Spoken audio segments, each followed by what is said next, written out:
Nuwe Testament. Kom ons sluit net ons oë in aanbidding. Here, dankie vir die voorreg om die woord oop te maak vanmôre. Dankie dat ons kon sing, Here, dat U elke hart moet aanraak en 'n verskil in elke hart en lewe moet maak.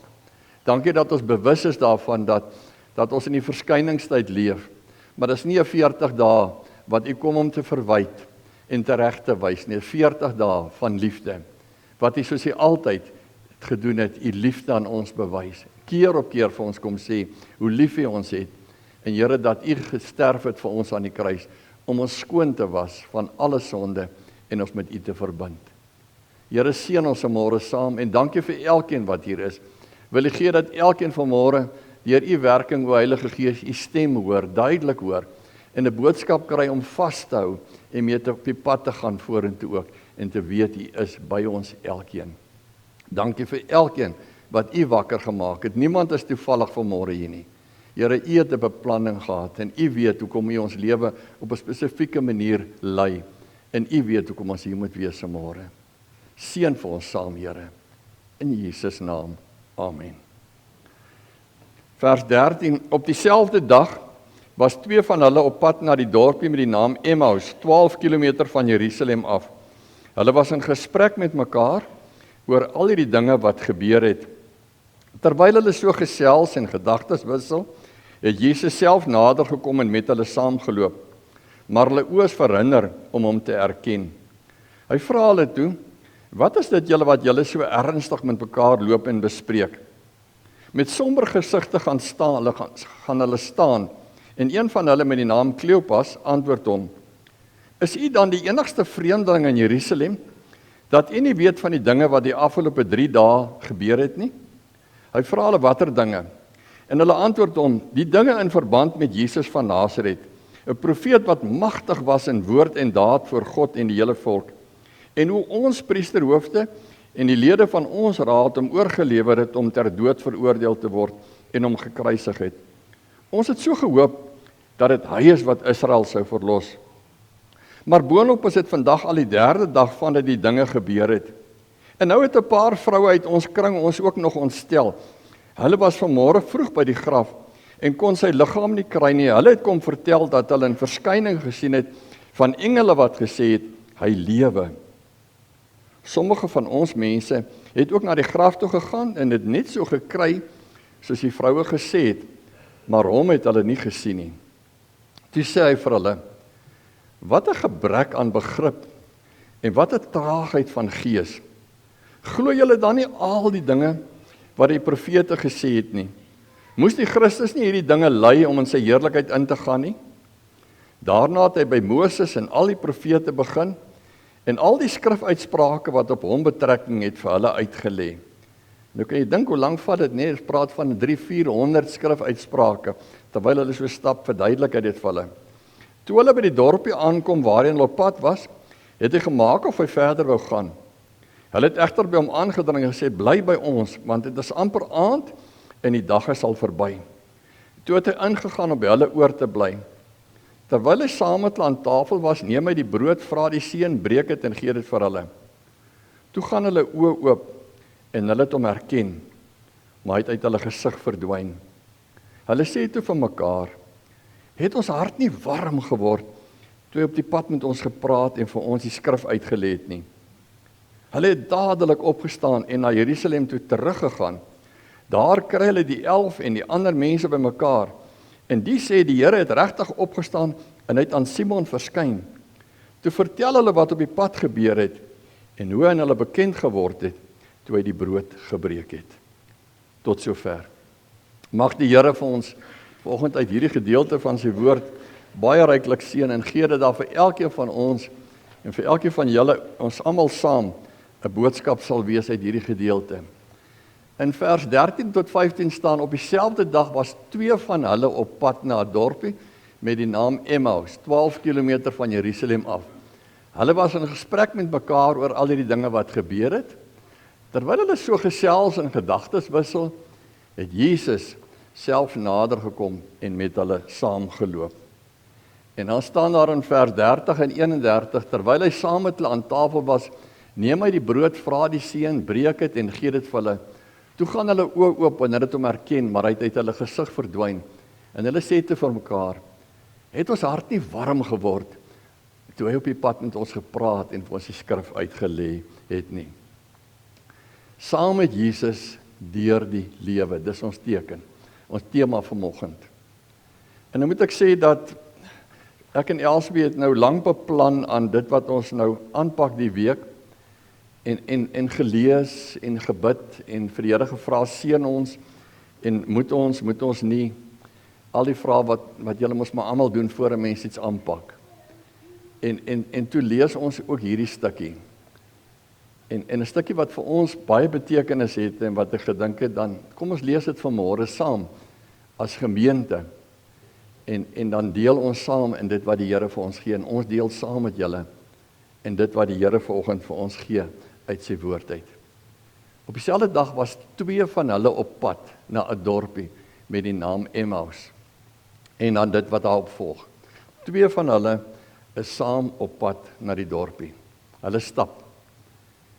Miskien moet ek net sê die gemiddelde afstand wat 2 mense in hulle tyd gewoonlik op 'n dag stap, is toevallig omtrent 12 kilometer.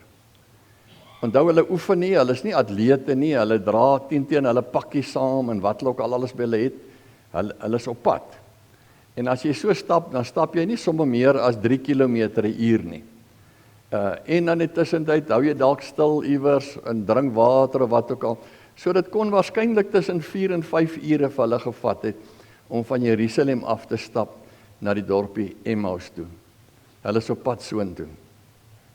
En terwyl hulle stap, loop hulle en praat en hulle dink oor wat het gebeur. En dis tipies van wat 'n pelgrim doen.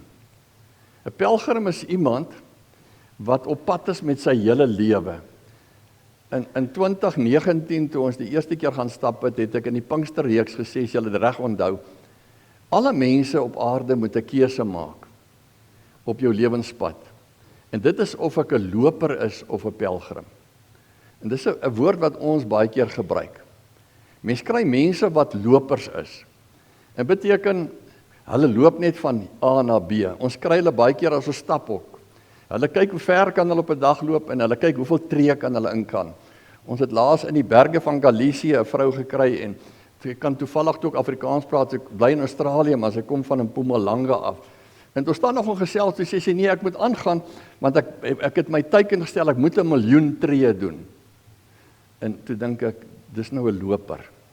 Hier is soveel mooi waar ons nou hier staan bo in die berge, blommetjies en goeters om ons, maar sy loop en sy wil kyk hoe ver kan sy vandag kom en hoe ver kan sy gaan in die tyd wat sy het. 'n Loper is iemand wat net A tot B gaan, wat net aangaan. En as jy vir so iemand sou vra, wat het jy hierdie week belewe? By watter blom het jy dalk ergens stil gestaan? By wie het jy dalk iewers gestaan om net 'n woordjie te wissel en net bietjie te hoor regtig hoe gaan dit met jou en bietjie te geniet? Waar het jy iewers dalk in die aand net buite jou uitgestaan, net opgekyk na die sterre en net kyk hoe mooi het die Here alles gemaak? Of het jy net Maandag, Dinsdag, Woensdag, Donderdag gelewe? Soveel ure, soveel tyd, soveel dae en ek gaan net aan en ek's besig en ek's op pad. Maar wat hier tussenin gebeur, is nie eintlik belangrik nie. 'n Pelgrim aan die ander kant is iemand wat sy lewe as 'n pelgrimstog sien. En as jy die woord pelgrim hoor, dan weet jy dis iemand wat weet ek het 'n bestemming, want dit waar die woord pelgrim vandaan afkom. Pelgrims was mense wat begin het om in Israel te stap aanvanklik en geloop het iewers na 'n bestemming wat die Here vir hulle gee. En die oorspronklike roete wat uitgelê was, die Camino Francais was geleë op die pad wat Jakobus die disipel van Jesus die eerste keer geloop het, toe hy geloop het met die evangelie tot in Santiago in Spanje om die evangelie op die pad te verkondig. Jy het 'n bestemming. En my bestemming is ek wil in die hemel kom, maar op pad na die hemel toe, op hierdie pelgrimstog van my, wil ek soveel mense as moontlik saam met my vat en wil ek deel met hulle oor wat die Here vir my op hierdie pad wys en gee en doen. Dink 'n bietjie daaroor. Wat gaan in hierdie week wat kom op jou pelgrimstog wees? En 'n pelgrimstog beteken nie net dat jy iewers gaan loop nie. 'n Pelgrimstog is in die eerste plek jou lewe. Hoe lewe jy? Wat doen jy elke dag? Waarheen is jy op pad? Die tweede iets wat ek raak lees hier is dat dit was 2 mense wat saam stap. En interessant, alle mense het 'n behoefte aan iemand saam met jou. Die laaste keer wat ons geloop het, het ons opgelet, daar's baie mense wat alleen loop, om een of ander rede. Maar die eerste ding wat hulle dadelik doen is, hulle gaan bly in 'n albergie waar hulle in 'n dormitory slaap, in 'n groot plek waar hulle mense ontmoet. En die eerste dag sal jy sien, hier is hulle alleen, of die tweede dag en die derde dag gaan sien jy hulle het maatjies gemaak. Hulle loop saam met die en die loop saam met daai en dan sien jy hoe begin hulle saamloop. Want geen mens wil eintlik deur sy lewe alleen loop nie. Geen mens word daarvan om alleen op die pad van die lewe te wees nie. Ons het iemand nodig saam met ons. En daarom dat 'n mens hoor die woord eensaam. En om eensaam te wees is sleg. En eensaam beteken mos juis eensaam. En dis verkeerd. Eintlik is die woord eensaam 'n slegte woord, want hoe kan jy eensaam wees? En dis hoekom dit 'n slegte woord is vir 'n slegte omstandigheid in 'n mens se lewe. Die afgelope tyd wat ek in die aftreeoord huisbesoek doen, kuier ek by mense en ek kom een oggend en sy sal nie omgee dat ek dit vertel nie, by Rina, wat is Rina se van? Stein, Rina Stein, dankie Susan, by Rina Stein, en sy het altyd haar sussie opgepas die laaste tyd toe sy siek was, vir Rika Ensland. En ek sê vir haar, Rina, wat doen jy eintlik nou? Hoe kry jy jou dag besig? Sy bly een van hierdie Abbeyfields, waar 'n groepie 6 vroue saam is. En sy sê vir my, dominee, ek het besluit, ek het een ou vriendin van my, Kitty Stols was, nou tannie Kitty Lou opgespoor. En ek het besluit, ek moet elke dag, sy's in die verswakte afdeling vir haar gaan kuier. Elke dag.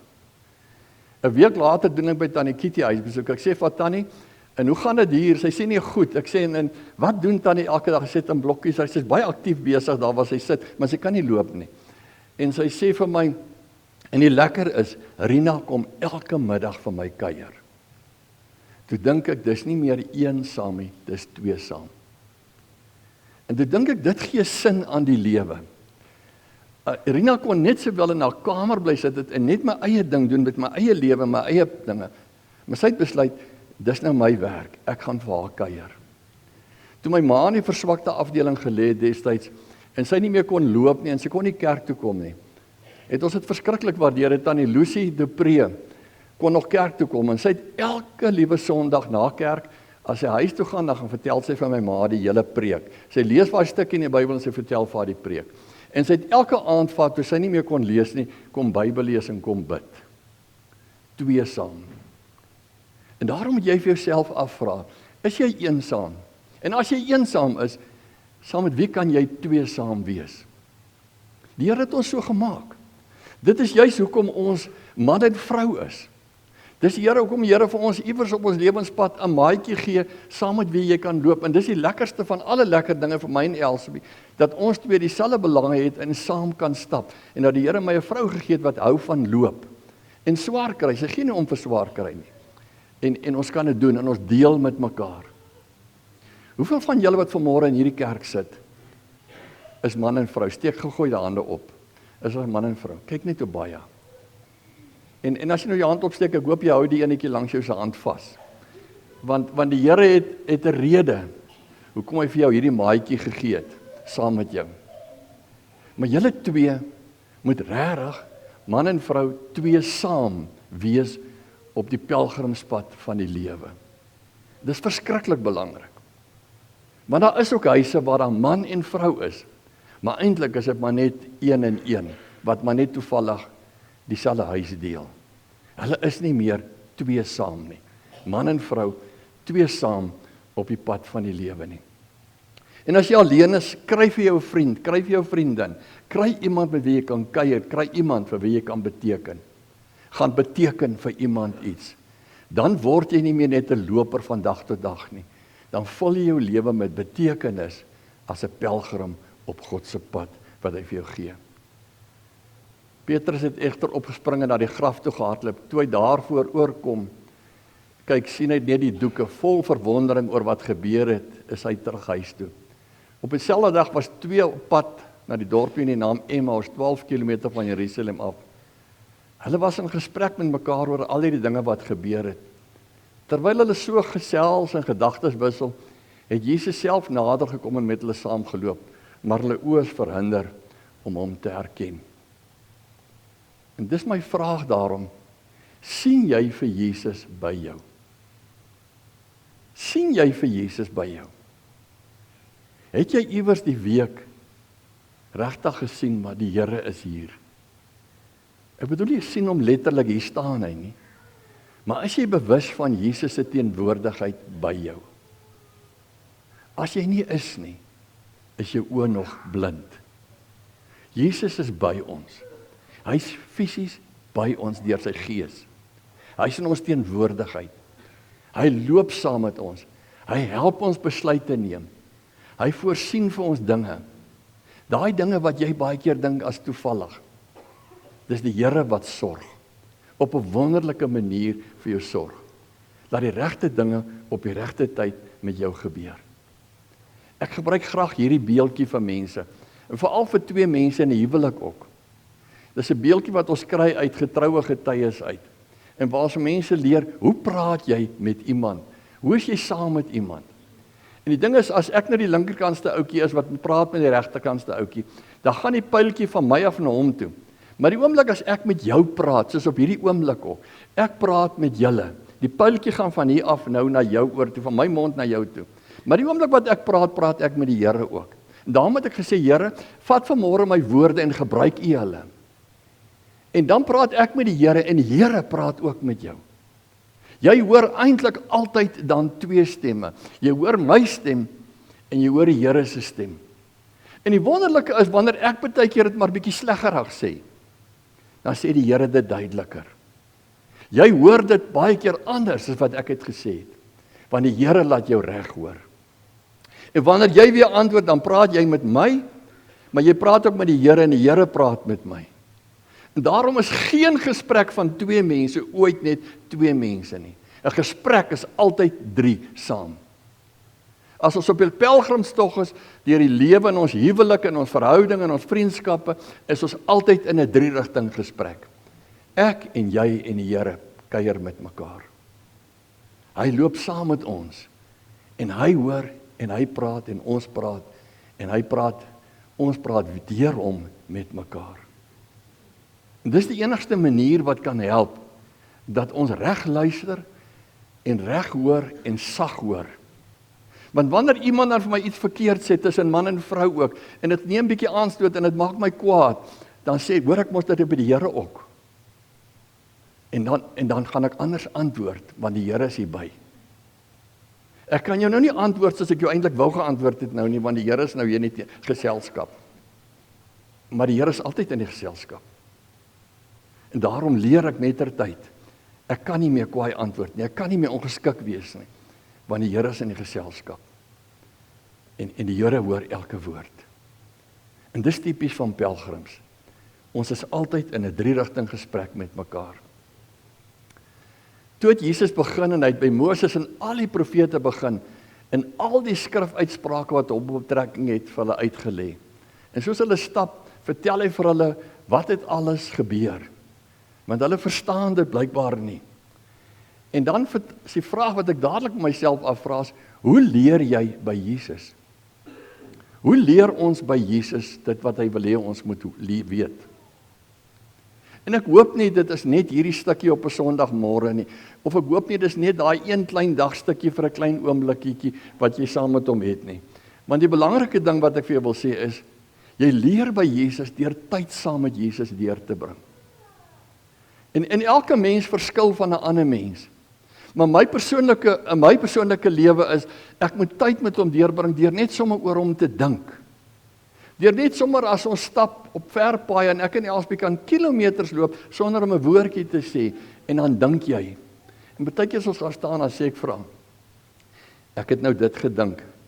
En baie keer as ons so loop, dan sê ek, en die Here het vir my gesê, ons moet dit in die preek sê. Preke werk ek uit in dinktyd, lang tyd. Daarom hou ek daarvan om 'n preektema te kies, ten minste 2-3 weke voor die tyd al baie keer korter, maar ure saam met die Here deur te bring. en net te dink en dan praat die Here met jou, want hy's mos nie by jou. So loop hulle, waarskynlik vir 3, 4, 5 ure, is die Here besig om hierdie Bybel vir hulle te verklaar.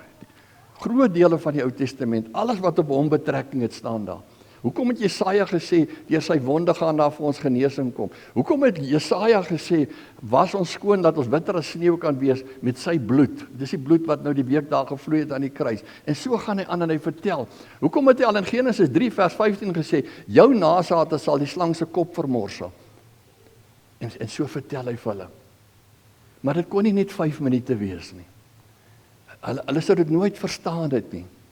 En so is hulle stap. En die mense wonder eintlik, hoe wonderlik het die Here Bybelstudie met hulle gedoen. Vir 3, 4, 5 ure lank is hulle besig. Hoeveel tyd spandeer jy aan die Here? Op jou eie, dit som aan hom te dink. Nie aan ander dinge te dink nie, maar aan hom te dink. En te dink, wat dink hy daarvan? Hoe dink hy daaroor? Wat sê hy vir jou daaroor? En toe lees ons, en hy vra hulle toe, wat is julle so ernstig met mekaar loop en bespreek? En met somber gesigte gaan hulle staan. En dan sê een van hulle met die naam Kleopas antwoord hom, is hy dan die enigste vreemdeling in Jerusalem, dat hy nie weet van die dinge wat die afgelope dae daar gebeur het nie? En hy vra hulle watter dinge, en dan begin hulle hom vertel. En dadelik is die vraag by my, weet Jesus wat aangaan in my lewe? Ek lees nou die dag iemand sê, baie mense bid informatief. En toe wonder ek, wat beteken nou met dit? Toe sê hy, wanneer hulle bid, gee dit net vir die Here informasie. Hulle bid en hulle vertel vir die Here alles wat gebeur het. Nou dis seker ook goed. Maar die probleem is net, die Here weet dit alles. Nou vertel hulle vir die Here wat het gebeur die laaste paar dae. Hulle vertel vir hom alles wat in Jerusalem gebeur het. Maar dit het met hom gebeur.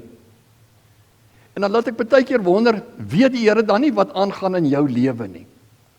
En daarom dink ek eerder as wat ons bid en vertel, Here, vanoggend was ek daar en toe ek dit en toe ek dit en ek vertel die Here die hele storie van voor af oor. Dis so goed ek en jy saamgeloop, maar nou vertel ek vir jou wat het ons alles vandag gesien, maar jy was daar. Die Here is by my die hele dag. En daarom eerder sal ek dink, maar Here, dankie dat U vandag saam met my was, toe ons daar in die verkeer gesit het. Dankie dat U saam met my was, toe ek met daai man gepraat het en met daai vrou gepraat het. Dankie dat U saam met my was, toe ek gewonder het oor dit. En Here, en hoe het ek dit hanteer? En Here, het ek dit reg hanteer? Here, wat het ek verkeerd gedoen? Here, hoe skielik het ek so getwyfel het? Ek weet U is by my, maar toe twyfel ek of ek 'n antwoord gaan kry.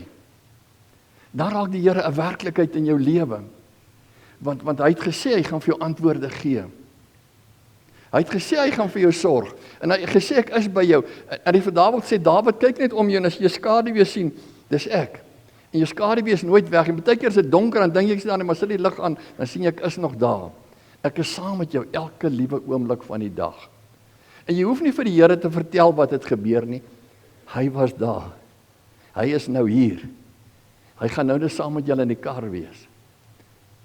Praat liewer met hom oor wat gebeur het.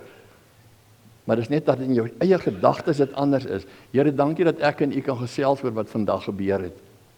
En Here, help my ek het dit verkeerd hanteer, dat ek dit anders hanteer. En dan lees ons en toe sê hy vir hulle, wat 'n gebrek aan begrip en wat 'n traagheid van gees. Glo jy dan nie al die dinge wat die profete gesê het nie? Moes die Christus nie hierdie dinge ly om in sy heerlikheid in te gaan nie? En daarom is dit my vraag ook, hoe praat Jesus met jou? Hy wat by jou is en wat alles van jou weet, hoe praat hy met jou? En natuurlik kan dit nooit anders wees ook as deur sy woord nie. En dat ons tyd maak vir sy woord en dat ons lees met die doel om iets te kry, nie net lees want ek moet Bybel lees nie. Ek het al baie keer gesê, ek het al vir my katkesante gesê in die begin van die jaar, ek wil nou vandag vir julle sê, julle moenie Bybel lees nie. En julle moet asseblief ook nie bid nie. En dan sit hulle met sulke groot oë en kyk, nou wat dan nou? Dan sê ek, maar julle moet die Here toelaat om met julle te praat. En julle by die Here uitvind wat wil hy vir julle sê en gebruik dan die Bybel daarvoor. Want hy gaan met julle deur die Bybel praat. Maar om net te sê jy moet Bybel lees beteken ook en dan lees ek 'n stukkie dan het ek my kant gebring. Beteken niks. Wat sê die Here vir jou in die woord? En om net te bid omdat dis die gebruik. Nee, hoe praat jy met die Here?